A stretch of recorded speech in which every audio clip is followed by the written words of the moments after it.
They say Hemingway was just a bull. But that's a damn lie. He was the last thing my father gave me before he passed. Not in a will. Not in a grand gesture. Just a look, a nod, and the words, "That one's yours, son." Hemingway wasn't just Brahmin stock, he was fire-blooded, horn-crowned, and myth in flesh. I named him Hemingway because he was the kind of creature who wouldn't just live in the world, he'd stomp through it, right in it, leave dents in its dirt. That morning was like any other in rural West Texas. Quiet, slow, and drenched in the scent of alfalfa and cattle musk. I was walking the fence line like I did every morning. Tessa had already brought me a thermos of coffee, kissed my cheek, and reminded me to stop letting the chickens in the porch swing. "They're nesting there again," she said, annoyed but not really. That's when I saw the break in the northern fence. Barbed wire twisted like a bad memory. The gate's corner post leaned like a drunk uncle. But it wasn't the fence I stared at. It was the hoof prints. Deep, round, and heading straight toward Hollow Ridge subdivision.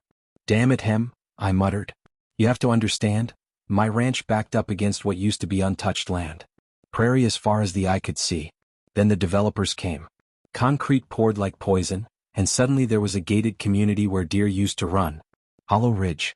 It even sounded fake. HOA bylaws thicker than the Bible and 10 times as smug. At the head of that hydra was Karen Witherspoon. You ever seen a woman who could weaponize a lemon tart and a passive-aggressive smile? That was Karen. 58, Botox frozen grin, and the legal precision of a rattlesnake. She wore Chanel to HOA meetings and once threatened to evict a family over holiday inflatables. Her favorite pastime? Writing fines. Hemingway had crossed into her garden before. Never caused damage. He was a sweet boy really. Liked begonias. Didn't know his own size. But this time he'd stepped over more than a property line. He'd crossed into Karen's version of Eden. I grabbed a lead rope and sprinted to the truck. Dust kicked up as I roared down the hill, praying he hadn't gone far.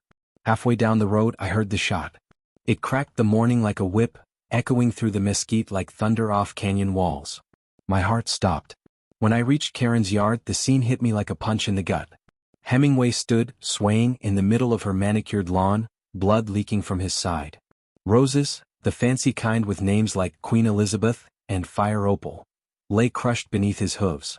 Karen stood 20 feet away, both hands on a Remington 700 rifle like she was posing for a portrait in Guns and Gardens. "He charged," she screamed before I could open my mouth. "Charged? Karen, he was probably trying to sniff your damn mulch." He snorted at me. "He's a bull, not a war criminal." I dropped to my knees beside him. Hemingway's breath came in shallow bursts. His eyes, soft and confused, met mine. Blood stained my jeans as I pressed against the wound, trying to do something, anything. Karen pulled out her phone. "I feared for my life," she said again, louder now, clearly for her phone's benefit.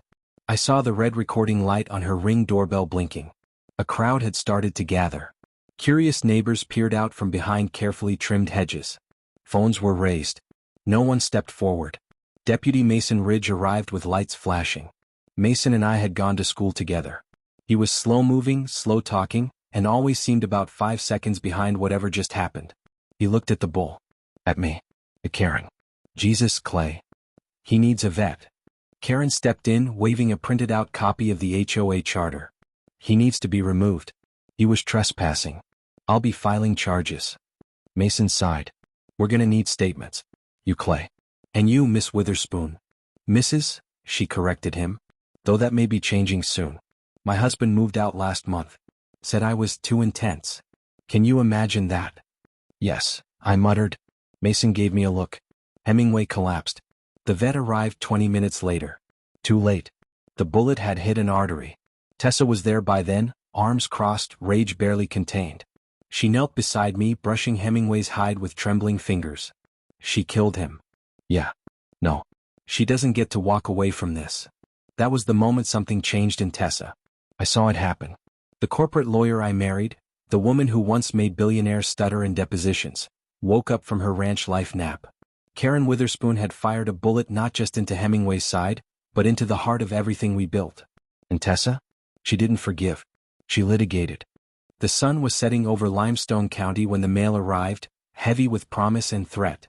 Tessa sat at the kitchen table, the old oak surface scarred from years of cattle branding irons and spilled coffee, the same place she'd once closed multimillion-dollar deals on Wall Street. Now it was the war room for our small family's fight. She held the envelope like it was a rattlesnake, deadly but alive enough to bite. The letterhead was bold and unforgiving. The Hollow Ridge Homeowners Association. Legal Counsel, Barton and Fields LLP. The words inside stabbed like barbed wire. Dear Mr. Buckner, we represent the Hollow Ridge Homeowners Association and its president, Mrs. Karen Witherspoon. It has come to our attention that your prize Brahman bull, Hemingway, trespassed onto private HOA property on October 14th and caused damage to landscaping and personal property. Furthermore, Mrs. Witherspoon has suffered severe emotional distress and psychological trauma as a result of this incident. Mrs. Witherspoon hereby demands damages in the amount of $1 million for emotional suffering, property devaluation, and pain and suffering. Failure to comply will result in formal legal action. Sincerely, Barton and Fields LLP. Tessa's eyes darkened as she read it aloud, voice low but sharp. This is insane, she said. Karen shot your bull, Clay, and now she wants $1 million from us? For what? For her emotional distress. Yeah. She said she feared for her life. I grunted, feeling the familiar knot in my stomach twist tighter. We need to fight this, she said, slamming the letter on the table. This isn't just about the money. It's about standing up to this tyrant. The room felt colder, the shadows lengthening. Outside, the wind whispered through the mesquite trees, carrying the scent of distant rain and wildflowers. But inside, tension crackled like static. The news spread like wildfire. A shootout over a bull? $1 million lawsuit? It was a perfect storm of small-town gossip and legal absurdity. Neighbors who'd once smiled politely now avoided our gaze. Some whispered behind closed doors. Others rallied quietly in support. Social media buzzed with opinions. At the local diner, Karen held court. She was the picture of calm composure, sipping her Chardonnay as she recounted the harrowing tale of survival. She's telling anyone who'll listen how the bull charged her, how she barely escaped a goring, said Sam DeLeon, a local mechanic and one of our few outspoken allies. That bull wouldn't charge a paper tiger, I said, shaking my head. He was curious, maybe a little bored. But Karen's version stuck. Thanks to her HOA connections, she managed to sway several neighbors, pushing the narrative that our livestock were rogue invaders threatening their safe haven. Inside the ranch's small home office, Tessa transformed into a legal machine. She dusted off old law books, pulled contacts, and even hired an experienced trial attorney named Marcus Gray. Marcus is tough, she assured me. He's handled property disputes and defamation suits bigger than this. And he hates bullies. Our first step was discovery, getting to the truth buried beneath HOA politicking and Karen's carefully crafted public image. We subpoenaed HOA meeting minutes, HOA board emails, and property surveys. We reviewed ring camera footage from Karen's house and neighbors' homes. One clip was especially telling. Karen, standing on her porch, glass of wine in hand, saying, "If that damn bull comes near my begonias again, I swear I'll put a bullet in him." Her voice was cold, devoid of the fear she claimed. By week 2, reporters from the local newspaper and a regional TV station showed up on our doorstep, eager for interviews. Clay Buckner, rancher with the shot bull. Karen Witherspoon, HOA president with a lawsuit for emotional damages. The reporters wanted a story dripping with conflict. Tessa stood firm. This isn't just a lawsuit. It's a warning to anyone who stands up to petty, dangerous power. Karen, for her part, played the victim flawlessly. She'd hired a PR firm to manage her statements and social media. Her Instagram posts featured her dog wearing a tiny police hat with hashtags like #JusticeForKaren. It felt like a circus. Deputy Mason Ridge was caught in the middle. He had grown up alongside me, knew my family's legacy. Yet his job demanded he maintain neutrality, something Karen exploited mercilessly. Mason showed up one evening after hours, his face drawn. "Clay," he said quietly, "I want to help. But I'm stuck. Karen's got the HOA board twisting my arm, telling me to keep things civil." "I don't want a war with you, Mason," I said. "Just the truth." He sighed, rubbing his temples. "The truth's a tricky thing here. But I'll do what I can." That night, our phones rang nonstop. Neighbors called with warnings, offers of support, or veiled threats. Karen was doubling down. Her lawyer sent a cease and desist letter demanding we stop talking to media. The HOA circulated a newsletter painting us as reckless and dangerous. Tessa read them all, calm but furious. "This is war," she said. "And we don't get to back down now." Late into the night, I sat on the porch, staring at the stars above the pasture where Hemingway once roamed. I remembered my father's voice, steady and sure. "This land's about honor, son. About standing tall when the world tries to shove you down. I wasn't sure if the law was on our side. But I was sure one thing, we'd fight to the last breath. Because Hemingway was more than a bull. He was our legacy. The next morning, the air hung heavy with tension like a brewing storm ready to snap the fragile calm of Limestone County. Even the chickens seemed subdued, avoiding their usual frantic scratching around the porch. I sat at the kitchen table, nursing a lukewarm cup of coffee, my thoughts tangled up in knots tighter than the barbed wire fences on the ranch. The letter from Karen's lawyers still stared at me from across the table, its cold, impersonal font cutting into the quiet like a blade. Tessa moved around the room with purposeful efficiency, preparing for the battle ahead. Every step she took was measured, precise, like a seasoned general marshalling her troops for war. She was no longer the woman who had quietly left her high-powered law career behind to settle into country life with me. Now she was the fiercest defender of everything Hemingway and our family stood for. "We're not going to let this slide, Clay," she said, eyes blazing with a fire that matched the flames of the fireplace. "This lawsuit is a declaration of war. Karen Witherspoon and her HOA want to make an example out of you, out of us. They think they can bully ranchers out of their land, their livelihoods, and their pride." I swallowed hard, the weight of her words settling on me like a lead blanket. I thought of Hemingway, lying in the dirt with blood seeping from his side, the life fading from his eyes as if the world had betrayed him. And now, Karen wanted $1 million for the emotional distress she claimed the bull inflicted on her. The very idea was absurd enough to make me laugh, but the rage simmering beneath the surface was anything but funny. "I know," I said finally. "But how do we fight a war with words and laws when all we have is land and a bull who can't defend himself anymore?" Tessa's gaze softened for a moment, a brief flicker of the woman I married before the storm cloud descended. "We fight smart. We fight dirty if we have to. But mostly we fight like hell." The next few days became a whirlwind of activity. Our modest farmhouse turned into a command center. Papers and legal documents covered every surface. Tessa spent hours on the phone, coordinating with our new attorney, Marcus Gray, a grizzled trial lawyer with a reputation for taking on the untouchables and winning. Marcus was a bear of a man with a booming voice and a no-nonsense attitude that immediately put me at ease. "We're going to expose Karen for what she really is," Marcus said during our first strategy meeting. "This isn't just a property dispute. It's a personal vendetta. And we're going to prove it." We spent long nights combing through HOA bylaws, property maps, and emails obtained through Discovery. What we found made my blood boil. Karen had been secretly lobbying the HOA board to impose stricter regulations designed to make ranching next to Hollow Ridge nearly impossible. She'd pushed for limitations on livestock numbers, fines for property damage, and even restrictions on nuisance smells, code for keeping ranchers out. More damning were the emails between Karen and other HOA members, some openly mocking the idea of "that damn bull," and calling for his removal by any means necessary. One message read, "That creature is a blight on our neighborhood. If the fence doesn't hold, maybe a bullet will." Tessa's voice cracked with fury as she showed me the messages. This was premeditated. She wanted Hemingway gone. The deeper we dug, the clearer it became. Karen wasn't just a concerned homeowner. She was a calculating adversary with a personal agenda, and Hemingway was caught in the crossfire. The community was divided like never before. At the local diner, whispers filled the air thick with coffee and fried eggs. Some neighbors saw Karen as a martyr defending her property and peace of mind. Others, like Sam DeLeon, voiced outrage over the shooting and the subsequent lawsuit. "I've seen what Karen's done to other folks around here," Sam said quietly over breakfast one morning. "Fined a family for having their dog bark too much. Tried to get another couple evicted over a swing set. Now she's gone and shot Clay's bull and expects us to just sit by? No way."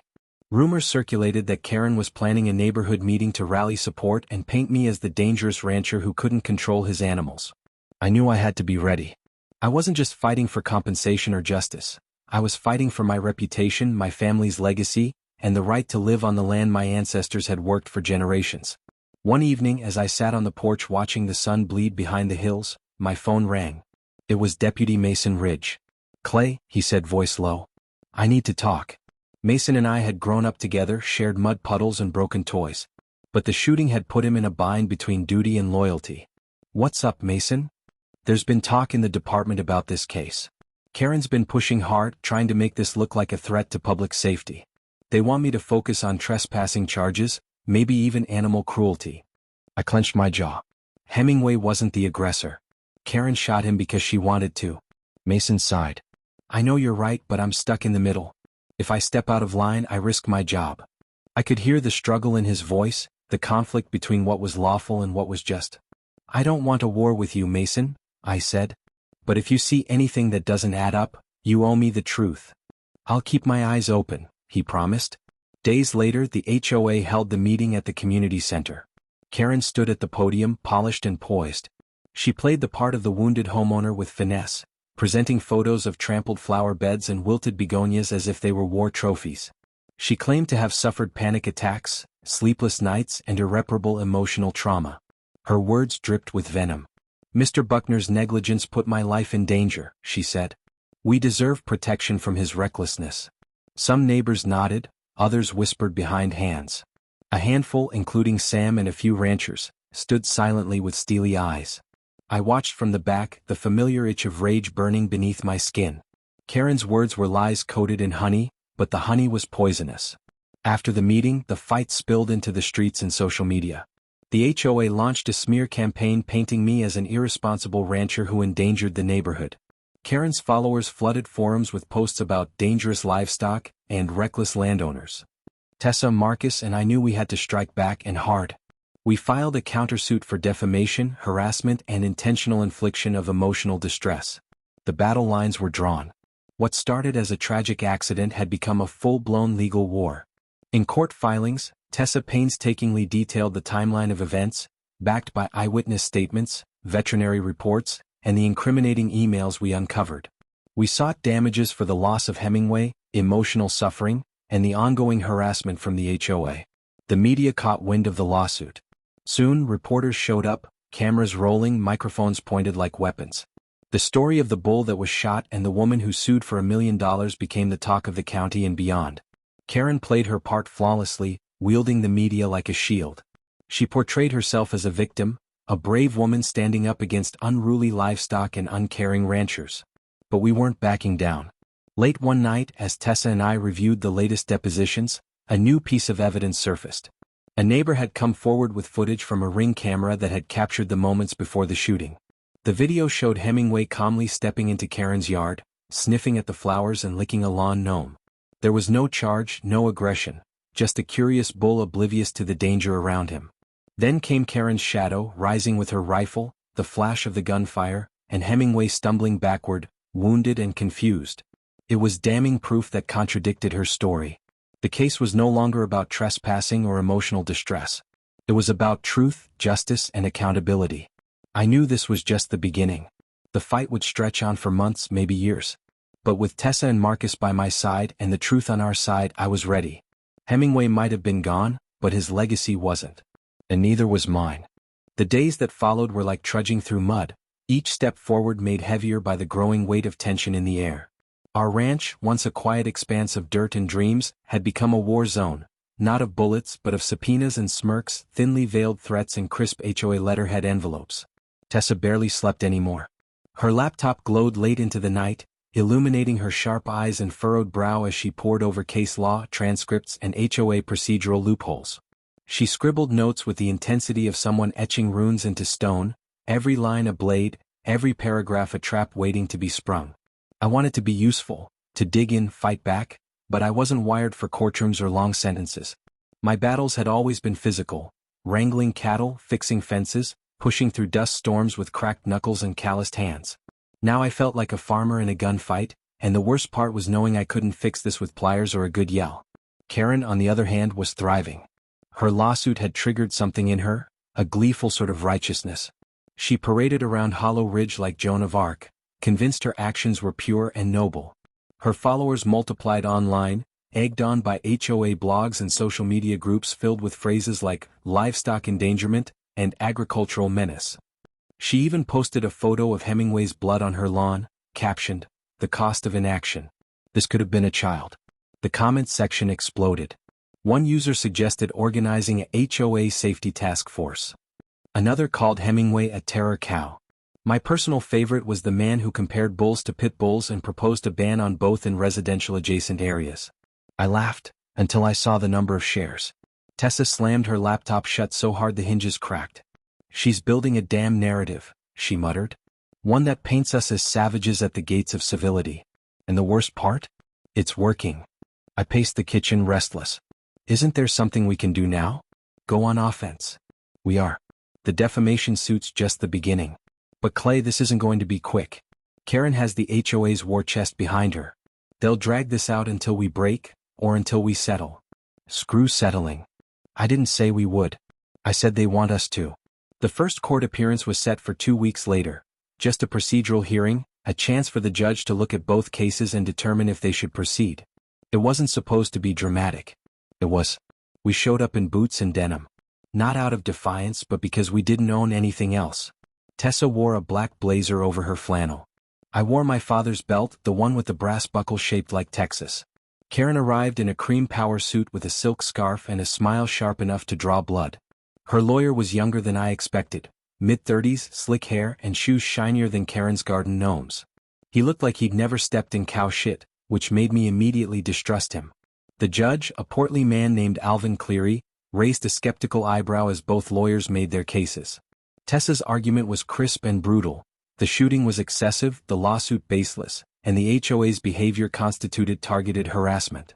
Karen's lawyer, whose name I never bothered to learn, insisted that the emotional trauma suffered by Mrs. Witherspoon was extreme, ongoing, and deserving of compensation.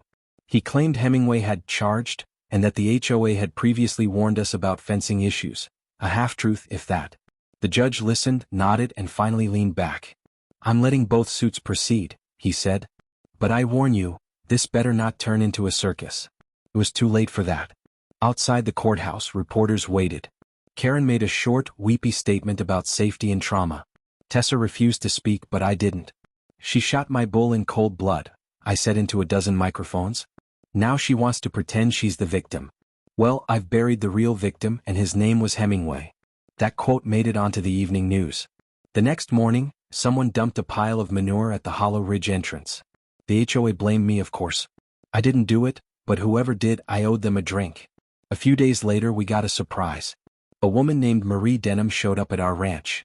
She was in her 60s, wore a denim jacket over a gardening t-shirt, and had a face weathered by sun and secrets. I used to live in Hollow Ridge, she said, sipping coffee on our porch. Before Karen. You moved? No. I was forced out. By fines, threats, and a campaign to make me miserable until I sold. Tessa leaned forward. Go on. Marie pulled out a folder. Inside were dozens of HOA citations. Absurd ones. A violation for having overgrown lavender. A fine for having too many garden gnomes. A notice accusing her of allowing feral squirrels to frequent her bird feeder. She called animal control on me, Marie said. Twice. Then she petitioned the board to raise the HOA fees to cover a neighborhood improvement initiative. She was trying to price me out. And it worked. She handed Tessa a flash drive. I saved everything. Emails. Recordings. Even a meeting where she bragged that her real goal was to drive out the undesirables. You two seem like fighters. Maybe you can finish what I couldn't. We were stunned. Marie left with nothing more than a nod and a whisper, Get her, will you? Tessa plugged in the flash drive that night. What we heard chilled me. Karen's voice, smug and unmistakable. If they don't like the rules, they can move. This isn't some cowpoke colony. This is a community. In another clip, the Buckners are next. I'm not letting livestock depreciate my property value. There it was. Motive. Malice. Strategy. We gave the audio to Marcus, our lawyer, and he grinned like a wolf. This changes everything, he said. It's not just about Hemingway anymore. This is a pattern of harassment. We're going to court with teeth. The next 2 weeks were chaos. More reporters came. HOA board members started resigning. Karen doubled down, releasing an op-ed in the local paper accusing us of rural intimidation tactics and inciting class warfare. Tessa's response, published 2 days later, was a surgical masterpiece that dissected Karen's lies paragraph by paragraph. It ended with the line, "The only thing threatening Karen Witherspoon is the truth." That line trended on local Twitter. People started choosing sides. You'd hear it at the feed store, the post office, even church, Team Clay or Team Karen. Lines were drawn in gravel and dust. And through it all, I kept going out to the field where Hemingway used to graze. I'd sit on the old fence post and stare at the horizon, imagining the weight of him still out there, unbothered by lawsuits and neighbor wars. The pain didn't dull. But it started turning into something else. Fuel. We were coming for Karen. Not with pitchforks, but with depositions, recordings, and every petty citation she'd ever written. And the funny thing? She still thought she could win. She didn't understand yet. This wasn't about the bull anymore. It was about the reckoning. The morning after the op-ed duel, our mailbox was filled with more than the usual catalogs and hayseed coupons. Tessa brought in a fat, certified envelope with a gold sticker and a handwritten address. It wasn't from Karen. It was from someone else entirely, a name I hadn't heard in years, Judge Malcolm Haynes. Haynes had retired 5 years earlier, but during his tenure, he was known as the closest thing to God in a black robe that West Texas had ever known. Hard, fair, and slow as molasses in January, but once he made a decision, it stuck like tar on your boots. He'd once fined a city councilman for contempt after catching him chewing gum in court. That kind of man. The envelope contained a letter. Tessa read it aloud while I leaned on the counter and sipped my 4th cup of coffee. To Clay Buckner and Tessa Lang Buckner. I read about your case. I have no legal authority anymore, but I do have memory. If you're up for a drive, I'd like to share something with you. Bring patience. And beer. There was a scribbled address in the panhandle, not too far from Amarillo. Tessa looked up. You think this is a trap? Nah, I said. That man doesn't trap people. He just lectures them for 4 hours and makes you feel like you trapped yourself. We left the ranch the next day. I called in help to manage the livestock, what was left of it, since Hemingway's death had left a gaping hole in our small operation. The truck ride was quiet. Tessa had her tablet, scrolling through court transcripts, HOA financial records, and everything else we'd been digging into. She had a new look in her eyes lately, not just fire but hunger. Karen's financial disclosures don't add up, she muttered at one point. She declared less than $50,000 in savings, but her real estate portfolio suggests otherwise. Where the hell is she getting this funding? You think the HOA's laundering money? I think Karen is. Or she's got a silent partner. Maybe multiple. Haynes lived on a crumbling plot of land that hadn't seen a lawn mower since the Bush administration. We knocked twice. No answer. Then the screen door creaked open and he shouted from inside, "Doors open but the floor's drunk. Mind your feet." We entered. The place smelled like pipe tobacco, old leather, and judgment. Haynes sat in a recliner that looked older than both of us, nursing a beer and watching reruns of Matlock with the volume off. You kids look tired. Court'll do that. Or marriage. Can't tell which. Tessa smiled just barely. You said you had something for us? He nodded toward a box on the table. Everything I ever learned about Hollow Ridge and its creation. Including why it never should have been built. Inside were documents. Legal filings. Land deeds. A copy of an environmental impact study that had been suppressed. And most importantly, a transcript from a sealed deposition given 12 years ago, by Karen Witherspoon. She was on the developer's board, Haynes explained. Used a different name back then. Karen W. Leeds. Changed it after her first divorce. She was responsible for pushing the zoning exception through, but she did it dirty. Bribes. Blackmail. I tried to open a case. Got blocked by the county supervisor. He was in on it. Tessa's hands trembled as she read. There's enough here to blow up the whole HOA, she whispered. Haynes nodded. Took you long enough to come get it? We left with the box and a dozen pages of notes Tessa had scribbled like a war journalist in the trenches. Back in the truck, the silence was electric. This is it, she said finally. This is the lever. We returned home to find the ranch vandalized. Someone had painted "criminals" in red across our barn. A chicken coop was smashed. One of our goats had been let loose. We found her 3 properties over, munching on someone's sprinkler hose. There was a note nailed to our front gate. Go back to where you came from. Karen's turning up the heat, I said. She's scared. Tessa snapped photos. Good. Let her sweat. We brought the documents to Marcus, our lawyer. He took one look at the sealed deposition and nearly spilled his coffee. Jesus, she lied under oath, he said. This opens the door to everything. Fraud, conspiracy, perjury. We can bury her with this. Within 48 hours, we filed a motion to amend our suit to include the new charges. Karen responded by releasing a public statement calling us desperate rural grifters clinging to conspiracy theories. But the tide was turning. Local media had started to dig into Karen's past. A young reporter named Jasmine Delgado found the original zoning meeting records and started comparing them to HOA expense reports. She published an article titled "Queen Karen: How One Woman Weaponized a Neighborhood." The comment section lit up like a brush fire. Former residents chimed in. Whistleblowers came forward. Someone leaked internal HOA emails to the press. One email from Karen read, "The Buckners are too stubborn to leave. I'll make them bleed out." We printed that one and framed it. Then came the town hall meeting. It wasn't supposed to be dramatic. But we should have known better. Karen had called it to calm tensions, but it was a setup. She hired a PR firm to coach her, brought in security, and stacked the front rows with her supporters, people who owed her favors or feared her fines. But she hadn't planned on Tessa. When Tessa stood up to speak, you could feel the room shift. "My name is Tessa Langbuckner. I'm an attorney, a rancher, and the wife of the man whose bull was gunned down in your garden. I've spent the last 6 weeks uncovering a rot at the core of your community, and it's time to dig it out." She dropped the transcript on the table. This is Karen Witherspoon, under oath, admitting to criminal activity related to the founding of Hollow Ridge. Bribes, fraud, perjury. And now she wants to sue us for $1 million? For trauma? No, ladies and gentlemen. She isn't traumatized. She's terrified. Because we've caught her. The room erupted. Some shouted. Some clapped. Karen tried to speak, but her voice cracked. Someone yelled, "Is it true you changed your name after a bribery scandal?" Karen left halfway through. Her supporters trickled out like smoke. Later that night, a new file arrived in our inbox. Anonymous. It was a financial ledger from the HOA's internal accounts. Dozens of irregularities. Payouts to companies that didn't exist. Consulting fees with no associated services. Tessa smiled for the first time in days. "Let's burn her empire down," she said. And I nodded. Because now we weren't just defending ourselves. We were going to war. And this time we had the ammunition. The morning air was bitter and thin, like the tension that had settled over Hollow Ridge. Birds didn't sing as much around here anymore. Maybe they were smarter than we gave them credit for. Maybe they sensed it, the war coming. Tessa and I sat at our kitchen table, staring down at the latest batch of documents.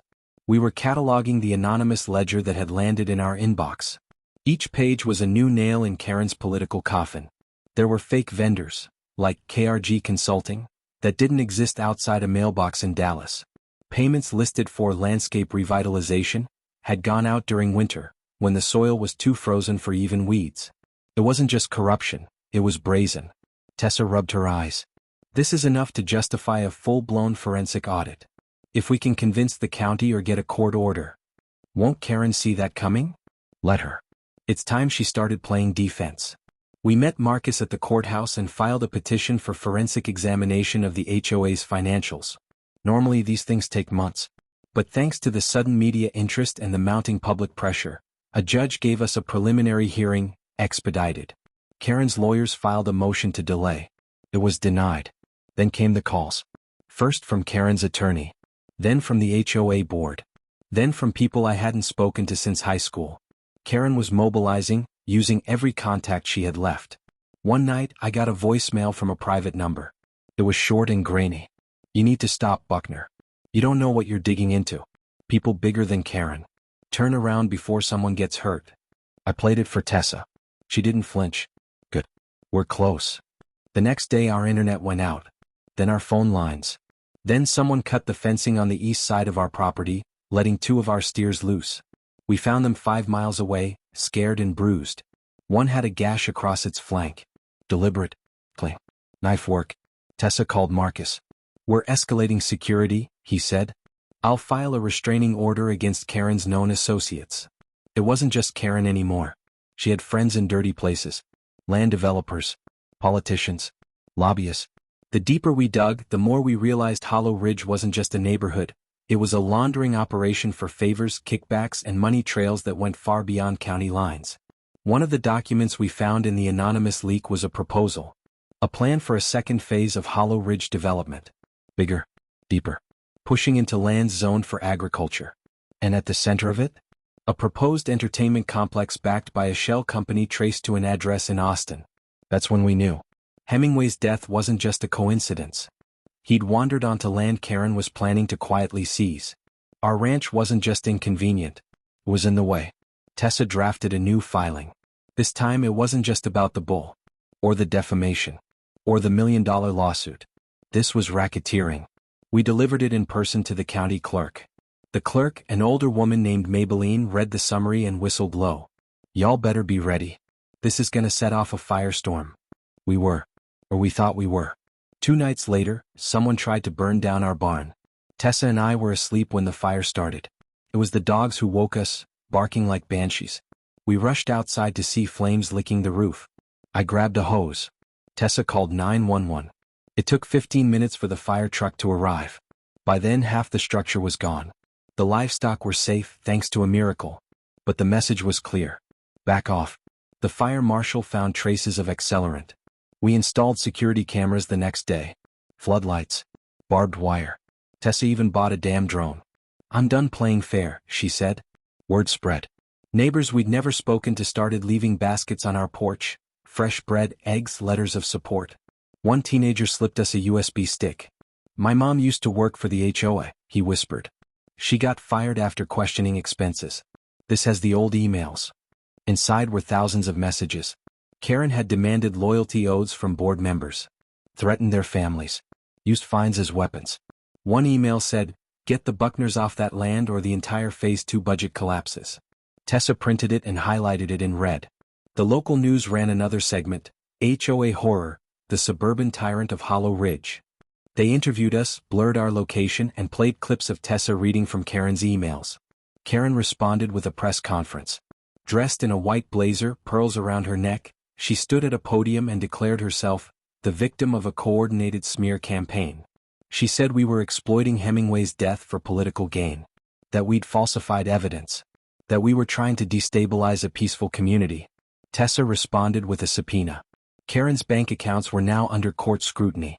Her phone records too. And then the biggest break came. One of Karen's former board allies flipped. Her name was Meredith Wells. She'd been treasurer for 2 years before suddenly resigning and moving out of state. She returned to testify. I was scared, she told the court. Karen ran the HOA like a mob boss. You didn't cross her. You didn't question the finances. If you did, you'd find yourself fined into foreclosure or worse. I know of 3 families who were harassed until they left. One of them had their dog poisoned. Karen's lawyers objected. The judge overruled them. Meredith turned to us. I'm sorry. I should have spoken up sooner. Tessa nodded. You're now. That's what matters. The pressure finally broke Karen. At a deposition a week later, she arrived late, disheveled, without her usual polish. Her hands shook as she signed the entrance affidavit. Under questioning she cracked. She admitted to falsifying HOA documents. To accepting bribes during the Hollow Ridge development phase. To knowing Hemingway posed no real threat when she shot him. I was angry, she said. He ruined my roses. He reminded me of everything I couldn't control. The room went silent. Tessa asked the next question slowly. So you shot him out of anger? Not fear. Karen paused, then nodded. That was the moment the civil suit became criminal. The DA's office launched an investigation. Charges were filed. The $1 million lawsuit she filed against us? Dropped. Instead, she faced indictments. The HOA board dissolved. The county took temporary control of the subdivision. A new audit team was formed. New elections scheduled. We were invited to help advise the oversight committee. Tessa declined politely. I didn't do this to rule, she said. I did it to stop the rule. But it wasn't over. There were still shadows in the background, developers, lobbyists, the ones Karen answered to. The ones who didn't like having their projects delayed. One night after dinner, I found a dead hawk nailed to our gatepost. Tessa came outside and stared at it for a long time. They're still watching us, I said. She nodded. Then let's give them something to watch. We weren't just ranchers anymore. We were whistleblowers. And this was just the beginning of the storm. The storm didn't wait long. Just weeks after Karen's fall, subpoenas started flying like wasps from a broken hive. Developers, surveyors, county clerks, the land commission. Every person remotely tied to Phase 2 of the Hollow Ridge expansion had their records seized and cell phones dumped. It was beautiful in a twisted way. The truth was leaking like oil through old pipe joints, and the system that tried to silence us was finally on the defensive. We had crossed into territory few whistleblowers survive unscathed. Our names were in headlines. Tessa was getting speaking requests. I got calls from investigative journalists, some good, some snakes dressed in smiles hoping for an angle. But we never lost sight of what started this. A bull. A damn good bull. Hemingway. His ashes were buried under the old sycamore on the south slope. Tessa laid a hand-forged iron plaque at the base. It read, "To the Protector. To the Spark." That plaque became a pilgrimage site. People brought candles, medals, little wooden bowls. One man drove 12 hours to kneel there and whisper, "Thank you." But justice is slow even when it's moving. Karen's trial was set for early spring. She was out on bail, confined to her property, awaiting charges that ranged from fraud and conspiracy to animal cruelty and obstruction of justice. Her mansion stood like a ghost castle in a neighborhood that had begun to purge itself. The new HOA board was led by a man named Alton Graves, a retired firefighter with zero tolerance for bullshit. First thing he did was open the books and live stream every meeting. Second thing? He banned HOA involvement in property seizures and changed the rules to make board members individually liable for unauthorized fines. I liked Alton. But the deeper reach of the corruption wasn't in Hollow Ridge. It was in Austin and further. It was the construction lobbyists who tried to buy zoning changes through shell companies. It was the law firms that wrote the lawsuits Karen used. It was the banks that lent for developments that didn't exist. One night, Tessa said, "We need to take this federal." So we did. The documents from the anonymous USB, the emails, the bank wires, we bundled them. Marcus helped build a legal packet that we handed to the FBI field office in San Antonio. They took it seriously. Too seriously, maybe. A week later, our mailbox exploded. No one was hurt, but the message was clear. This wasn't just petty HOA politics. This was organized, professional. People with money and reach. The ones who operated above county lines and lawsuits. The ones who couldn't afford exposure. Federal agents swept in under the radar. We couldn't talk about what they asked or where they went, but we knew the heat was building. People who thought they were untouchable started to feel the walls close in. Karen, in a last-ditch effort, flipped. Through her lawyer, she offered testimony. She named names. Gave bank account numbers. Meeting dates. Secret real estate trusts. She sold everyone out in a single breath. "I'll wear a wire," she said. The feds declined. They didn't need one. They had us. And we had everything. The arrests began in early March. Quiet. Surgical. Executives in suits led away from luncheons. A county zoning official found in handcuffs outside a charity gala. The CEO of a mid-sized development firm tried to flee to Costa Rica. He didn't make it past Houston. And through it all, Tessa and I sat on the porch every evening with our coffee, watching the land settle back into peace. Spring turned our fields gold. The cattle returned to their routines. We bought 2 new bulls. Hemingway's bloodline lived on. One was feisty, always knocking over the feed bin. We named him Faulkner. The media turned our story into a symbol. David versus Goliath. Rural truth versus suburban tyranny. But we knew the reality. We didn't win because we were brave. We won because we didn't stop. Still, we paid a price. The ranch had scars, literal and figurative. There were nights Tessa couldn't sleep unless I walked the perimeter first. I kept a shotgun by the door, not for coyotes. But slowly the community healed. The girl who'd slipped us the USB? She got a scholarship. Her mother found work again. Meredith Wells became the board's new treasurer and passed the first transparent budget in a decade. And Hemingway? He became a legend. His story traveled. A children's book was written, The Brave Bull of Hollow Ridge. A mural went up downtown. We didn't ask for fame. We didn't want revenge. We just wanted peace. And one morning, under the amber dawn, I finally got it. Tessa sat beside me on the porch swing. Faulkner bellowed from the south pasture. A breeze lifted the leaves, clean and soft. "I think we're okay," she whispered. I nodded. "Yeah, I think we are." Then we sat in silence, letting the land speak. Because justice had finally come home. And the bull who started it all was finally at rest.